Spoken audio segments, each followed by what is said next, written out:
Shalom, berakar dalam firman hari yang ke-133. Kita akan membaca dari kitab 2 Tawari pasal 22 sampai 24. Mari kita berdoa. Terima kasih Tuhan buat hari ini dan kami sangat bersyukur Tuhan beri kami setiap-tiap hari berkat firman-Mu. Berkatilah pembacaan dan pendengaran firman Tuhan kami pada hari ini di dalam nama Tuhan Yesus. Amin. Pasal 22. Lalu penduduk Yerusalem mengangkat Ahasia anaknya yang bungsu menjadi raja menggantikan dia. Karena semua anaknya yang lebih tua umurnya telah dibunuh oleh gerombolan yang datang ke tempat perkemahan bersama-sama orang-orang Arab. Dengan demikian Ahasia anak Yoram, Raja Yehuda menjadi raja. Ahasia berumur 42 tahun pada waktu ia menjadi raja, dan setahun lamanya ia memerintah di Yerusalem. Nama ibunya ialah Atalia, cucu Omri. Ia pun hidup menurut kelakuan keluarga Ahab, karena ibunya menasihatinya untuk melakukan yang jahat. Ia melakukan apa yang jahat di mata Tuhan sama seperti keluarga Ahab, sebab sesudah ayahnya mati, mereka menjadi penasihat-penasihatnya yang mencelakakannya. Atas nasihat mereka pula ia pergi bersama-sama Yoram bin Ahab, Raja Israel, untuk berperang melawan Hasael, Raja Aram di Ramot Gilead. Tetapi orang-orang Aram melukai Yoram. Kemudian pulanglah ia ke Yisrael untuk diobati oleh karena luka-luka yang didapatnya di Rama pada waktu ia berperang melawan Hasael, Raja Aram. Dan Ahasia anak Yoram Raja Yehuda pergi menjenguk Yoram bin Ahab di Yisrael karena dia sakit. Telah ditentukan Allah bahwa Ahasia akan menemui ajalnya pada waktu ia mengunjungi Yoram. Maka ketika Ahasia datang, pergilah ia bersama-sama Yoram mendapatkan Yehu cucu Nimsi yang telah diurapi Tuhan supaya dialah yang melenyapkan keluarga Ahab. Sementara Yehu melakukan penghukuman atas keluarga Ahab, ia menjumpai pembesar-pembesar Yehuda dan anak-anak saudara-saudara Ahasia yang melayani Ahasia, juga mereka dibunuhnya. Lalu ia mencari Ahasia. Ahasia tertangkap ketika ia bersembunyi di Samaria. Ia dibawa kepada Yehu lalu dibunuh, tetapi dikuburkan juga, karena kata orang, dia ini cucu Yosafat yang mencari Tuhan dengan segenap hatinya. Dari keluarga Ahasia tidak ada lagi yang sanggup memerintah. Ketika Atalia ibu Ahasia melihat bahwa anaknya sudah mati, maka bangkitlah ia membinasakan semua keturunan raja dari kaum Yehuda. Tetapi Yosabat anak perempuan raja mengambil Yoas bin Ahasia, menculik dia dari tengah-tengah anak-anak raja yang hendak dibunuh itu. Memasukkan dia dengan inang penyusunya ke dalam gudang tempat tidur. Demikianlah Yosabat, anak perempuan Raja Yoram, istri Imam Yoyada. Ia adalah saudara perempuan Ahasia, menyembunyikan dia terhadap Atalia sehingga ia tidak dibunuh Atalia. Maka tinggallah Yoas 6 tahun lamanya bersama-sama mereka dengan bersembunyi di rumah Allah, sementara Atalia memerintah negeri. Pasal 23. Tetapi dalam tahun ketujuh Yoyada memberanikan diri dan ia mengadakan persepakatan dengan para kepala pasukan 100, yakni Asaria bin Yeroham, Ismail bin Yohanan, Asaria bin Obed, Maaseya bin Adaya, dan Elisafat bin Sikri. Mereka mengelilingi Yehuda dan mengumpulkan orang-orang Lewi dari semua kota di Yehuda serta kepala-kepala puak orang Israel, dan mereka semua datang ke Yerusalem. Lalu seluruh jemaah itu mengikat perjanjian dengan raja di rumah Allah. Kata Yoyada kepada mereka, lihatlah anak raja, biarlah ia memerintah seperti yang telah difirmankan Tuhan tentang anak-anak Daud. Inilah yang harus kamu lakukan. Sepertiga dari kamu, yakni yang selesai bertugas pada hari Sabat, baik imam maupun orang Lewi, haruslah menjadi penunggu pintu. Sepertiga lagi haruslah berada di istana raja, dan sepertiga pula di pintu gerbang dasar. Sedang seluruh rakyat haruslah berada di pelataran rumah Tuhan. Siapapun tidak boleh memasuki rumah Tuhan, selain daripada para imam dan orang-orang Lewi yang bertugas. Mereka boleh masuk karena mereka kudus, tetapi seluruh rakyat haruslah mentaati peraturan Tuhan. Dalam pada itu orang-orang Lewi haruslah mengelilingi raja dari segala penjuru, masing-masing dengan senjatanya di tangannya, dan siapa yang memasuki rumah itu haruslah dibunuh. Dan baiklah kamu menyertai raja setiap kali ia keluar atau masuk. Orang-orang Lewi dan seluruh Yehuda melakukan tepat seperti yang diperintahkan Imam Yoyada. Masing-masing mengambil orang-orangnya yang selesai bertugas pada hari Sabat bersama-sama dengan orang-orang yang masuk bertugas pada hari itu, karena Imam Yoyada tidak membebaskan rombongan-rombongan itu.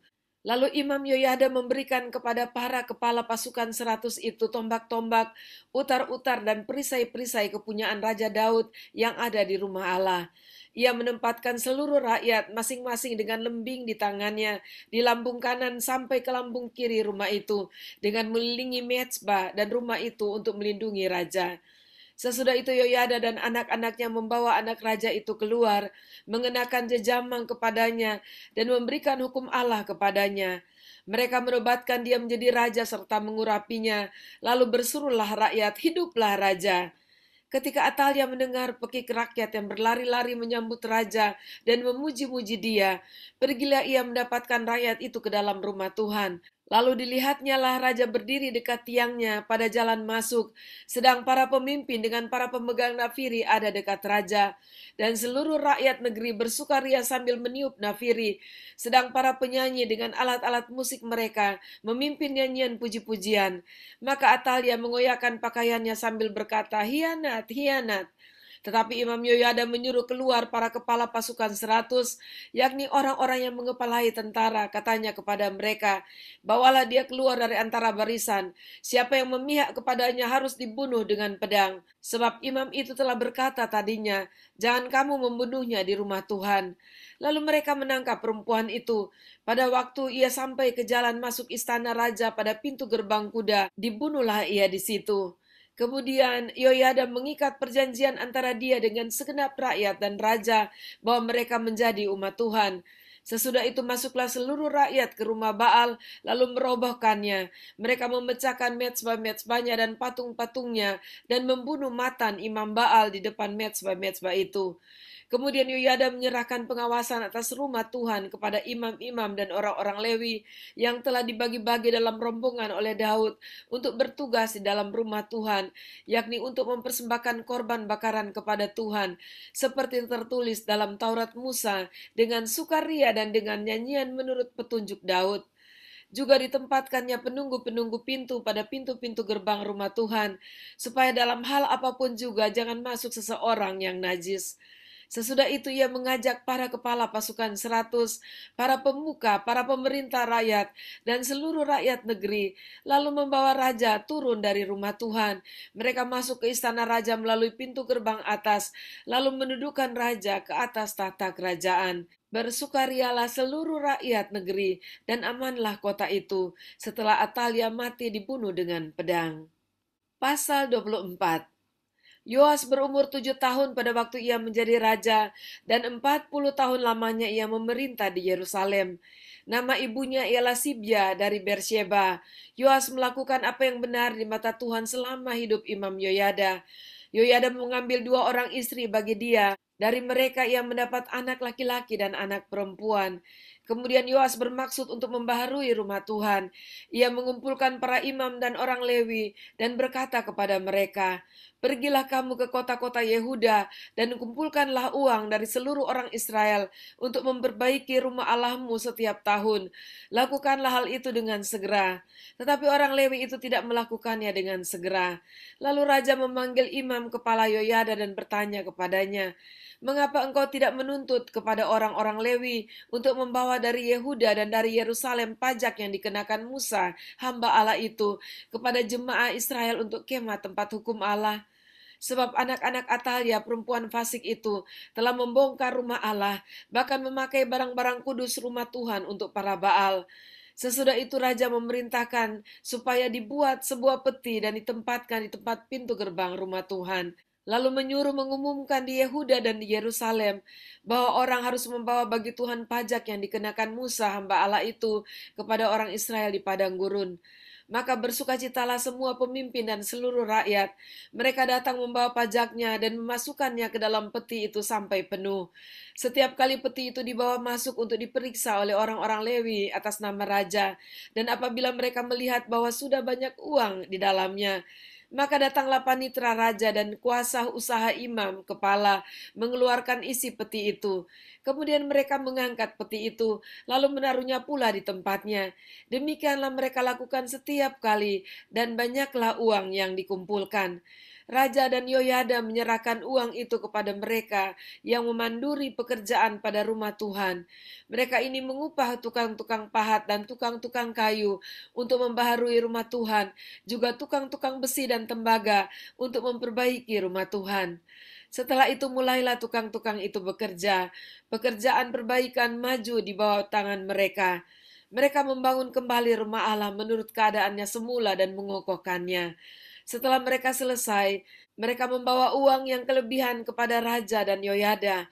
Uang itu dipakai untuk membuat perkakas-perkakas rumah Tuhan, yakni perkakas-perkakas untuk penyelenggaraan kebaktian, perkakas-perkakas untuk korban bakaran, juga cawan-cawan dan perkakas-perkakas emas dan perak.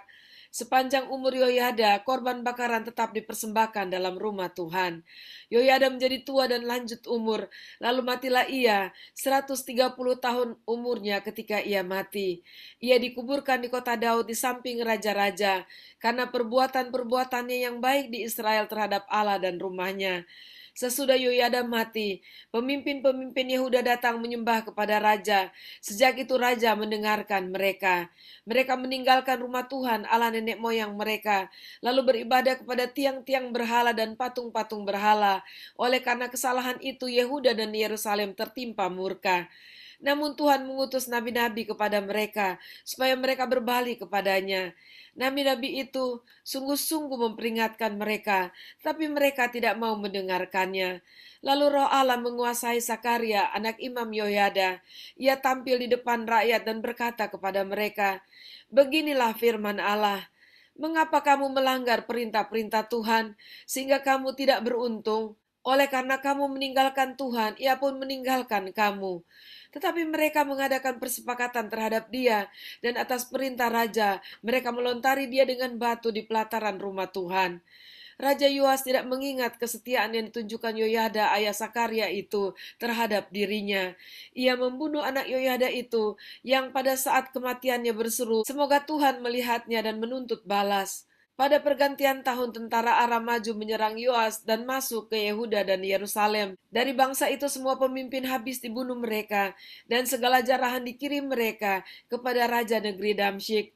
Walaupun tentara Aram itu datang dengan sedikit orang, namun Tuhan menyerahkan tentara yang sangat besar kepada mereka, karena orang Yehuda telah meninggalkan Tuhan, Allah nenek moyang mereka. Demikianlah orang Aram melakukan penghukuman kepada Yoas. Ketika mereka pergi daripadanya, mereka meninggalkannya dengan luka-luka berat. Pengawal-pengawalnya mengadakan persepakatan terhadap dia karena darah anak Imam Yoyada itu, lalu membunuhnya di atas tempat tidurnya.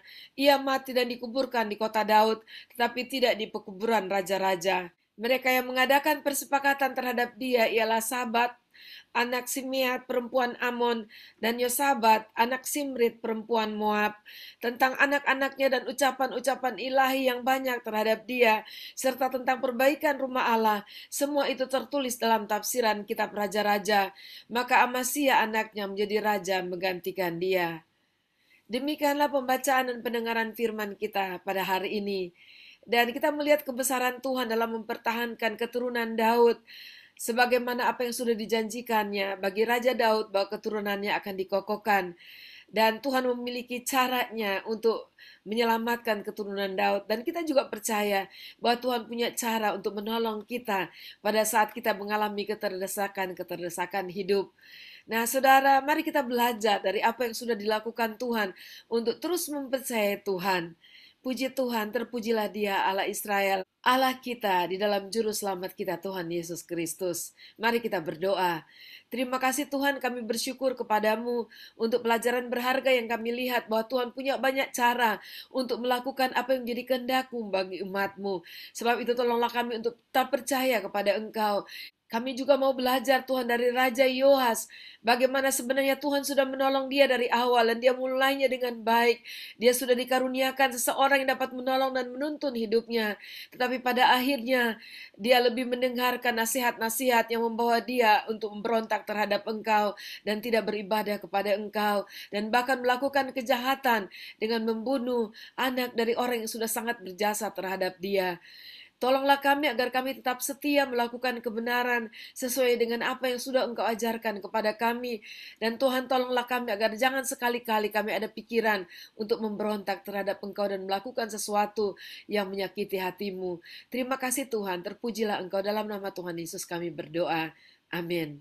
Puji Tuhan, sampai jumpa besok. Tuhan Yesus memberkati.